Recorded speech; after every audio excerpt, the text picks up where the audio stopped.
Assalamualaikum warahmatullahi wabarakatuh. Perkenalkan, nama saya Setiano Kusuma, dengan NIM 241211086 dari kelas D. Ya. Saya akan membacakan resume dari mata kuliah Komunikasi Politik. Ya. Pertama adalah RPS Komunikasi Politik atau Rencana Pembelajaran Semester.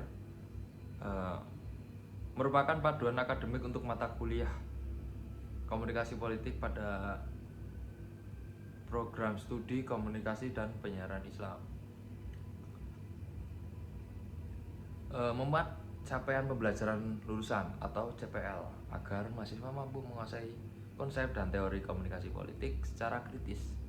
Di dalamnya juga diatur integrasi nilai Islam, sains, dan kearifan lokal agar komunikasi politik yang dipelajari bersifat ilmiah, bermoral, serta kontekstual. Bobot penilaian mata kuliah ini terdiri dari keaktifan yaitu 5%, kuis itu 10%, UTS 25%, UAS 30%, dan proyek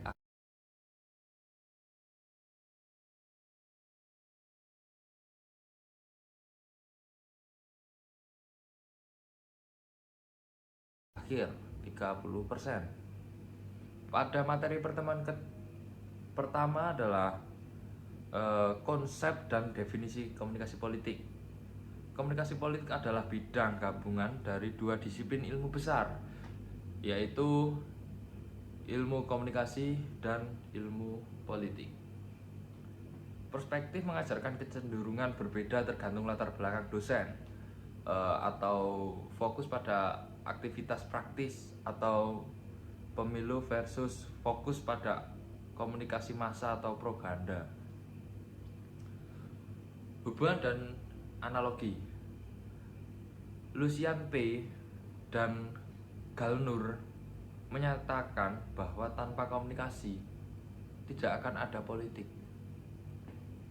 Gabriel Almond mengibaratkan komunikasi politik seperti sirkulasi darah di dalam tubuh yang mengalirkan pesan politik atau tuntunan, dukungan seperti itu ke jantung atau pusat sistem politik untuk konversi menjadi kebijakan publik. Kemudian fungsi komunikasi politik itu meliputi pemberian informasi kepada masyarakat sekitar, sosialisasi kebijakan, memberi motivasi pada politisi, menampung opini publik, mengedukasi pemilih, menjadi sarana hiburan demokrasi, memupuk integrasi nasional, menciptakan iklim perubahan atau reformasi, hingga bertindak sebagai transparansi pemerintahan. Selanjutnya adalah materi pertemuan ketiga, media dan politik. Media dan politik. Hubungan media dan politik itu bukan sekedar menyampaikan pesan, melainkan aktor utama penentu citra karir politik serta sumber informasi utama bagi pemilih. 6 teori utama komunikasi politik itu, yang pertama adalah teori jarum suntik atau hypodermic needle atau bullet theory. Media ini memiliki kekuatan mutlak untuk menyuntikkan pesan kepada khalayak yang pasif. Yang kedua adalah teori kepala batu atau obstinate audience. Kebalikannya dari jarum suntik itu, khalayak aktif menyeleksi informasi sesuai kebutuhan mereka. Ya, seperti itu. Selanjutnya adalah yang ketiga adalah teori kegunaan dan kepuasan atau uses and gratification, yaitu menitik beratkan pada apa yang dilakukan masyarakat atau politisi terhadap media demi memenuhi kebutuhan tertentu. Selanjutnya yang keempat adalah teori lingkar kesunyian atau spiral of silence.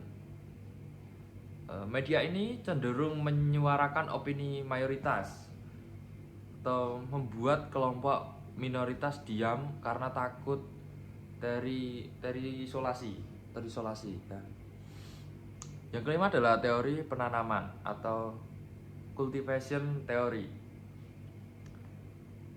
Media, terutama TV, menanamkan persepsi realistis secara terus-menerus hingga penonton percaya dunia nyata sama seperti yang digambarkan di media.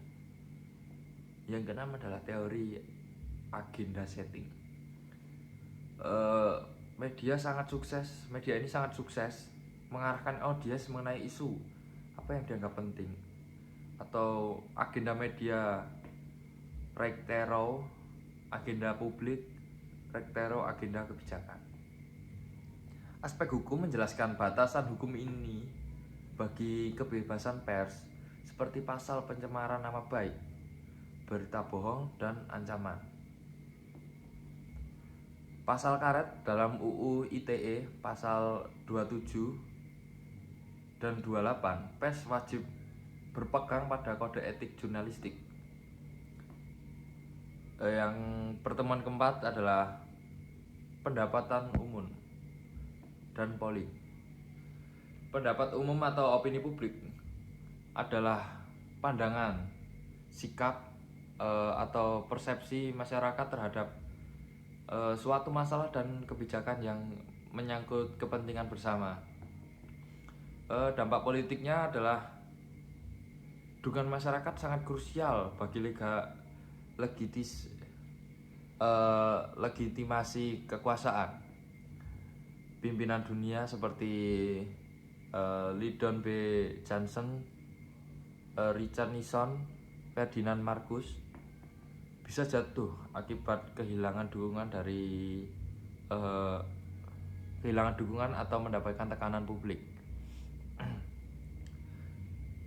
Selanjutnya adalah faktor pendorong semangat demokrasi, peningkatan pendidikan masyarakat, kemajuan teknologi komunikasi atau internet, serta berperan kelompok penekanan atau LSM, manfaat opini publik bagi politisi sebagai bahan pengambilan keputusan, indikator iklim demokrasi, instrumen mencari dukungan politik atau pemilu, serta input untuk menjerumuskan kebijakan politik.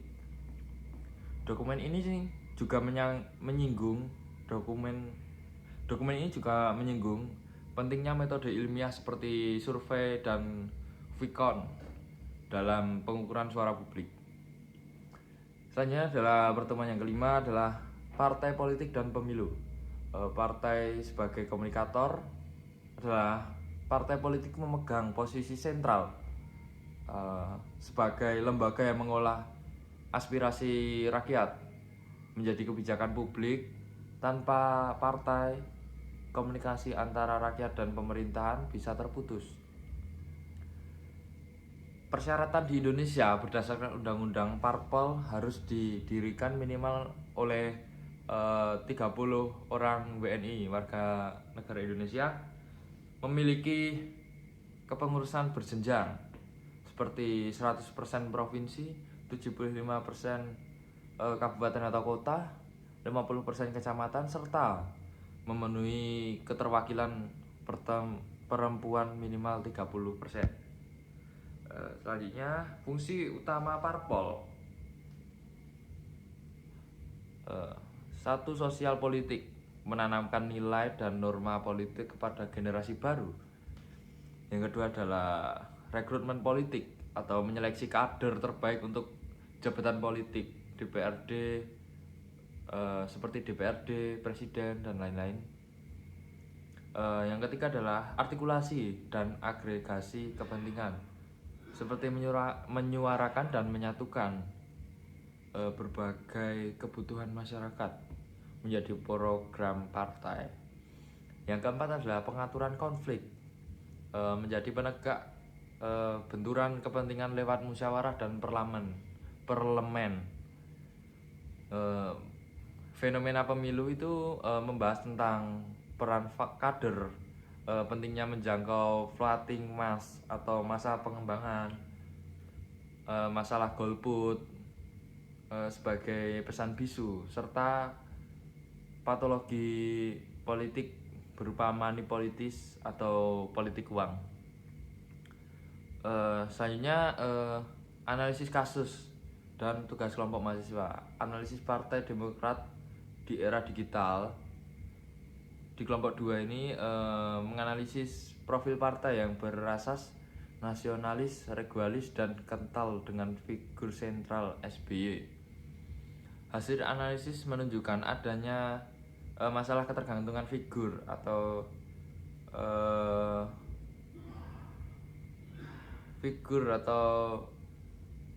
kritik politik dinasti, komunikasi media sosial yang Partai Demokrat yang dinilai masih terlalu formal atau kurang interaktif untuk merangkul generasi muda.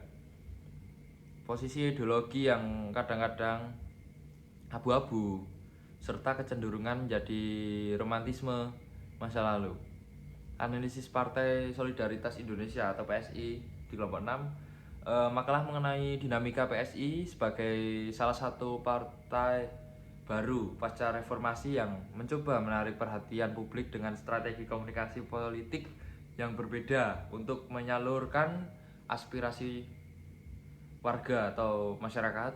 Analisis menjamurnya coffee shop di Surakarta, kasus koridor Jalan Slamet Riyadi, dua dokumen tugas kelompok 4 dan kelompok kelas 4C yang mengkaji fenomena kedai kopi dari perspektif komunikasi politik. Oh sorry Bu, saya seringnya di 4C, maksudnya kelasnya 4C, yang mengkaji fenomena kedai kopi dari perspektif komunikasi politik. Isinya menganalisis ledakan ruang publik baru atau gaya hidup urban atau orang-orang kota yang memicu permasalahan ketertiban kota seperti darurat lahan parkir di trotoar atau city walk. Karena lagi maraknya kopi, jadi trotoarnya sering dipakai menjadi lahan dari coffee shop atau parkir-parkir liar atau ke rumah warga